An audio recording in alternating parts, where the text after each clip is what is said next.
திரையரங்குகளில் அரிதாரம் பூசி நடிக்கின்ற நடிகர்களை பார்த்து பாலாபிஷேகம் கட்டவிட்டு மண்சோர் சாப்பிடுவது வேப்பலை அணிந்து உருண்டு புரளுகிற ஒரு கேடுகட்ட கூட்டத்திற்கு பதில் சொல்ல வேண்டிய அவசியம் இல்லை.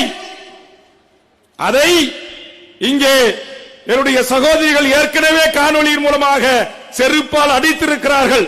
மணிபாலா போன்றவர்கள், அக்கா முத்துலட்சுமி போன்றவர்கள், சகோதரி அமரா போன்றவர்கள்.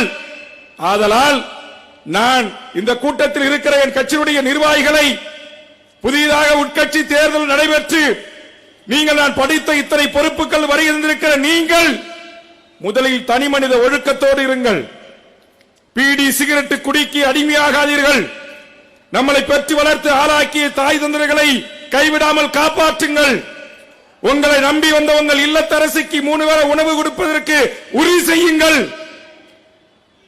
வாய்ப்பு இருந்தால் கட்சி கட்டமைக்க உங்களுக்கு நேரம் இருந்தால் வாரத்தில் 2 நாள் மக்களை சென்று சந்தித்து தமிழக வாழ்வுரிமை கட்சி கடந்து வந்த பாதையை குறித்து தம்பி மாரிமுத்து எங்கள் வெளியிடப்பட்டிருக்கிற ஒரு புத்தகத்தை காண்பித்தாரே, அதிலே இருக்கிறது நூற்றுக்கணக்கான கட்சியினுடைய முன்னணி உறவுகளுடைய தியாகத்தால், அவர்கள் வேர்வையால், அவர்கள் சிந்திய ரத்தத்தால் எங்கள் மன்சூர், எங்களுடைய மாவீரன் வினோத், எங்களுடைய அருமை சகோதரர்கள் செய்த தியாகத்தால் 3 உயிர்களை களத்தில் பலி கொடுத்து கட்டி உருவாக்கப்பட்ட மாபெரும் இயக்கம் தமிழக வாழ்வுரிமை கட்சி என்பதை என் கடகோடி தமிழ் சமூகத்துக்கு எடுத்துச் செல்லுங்கள்.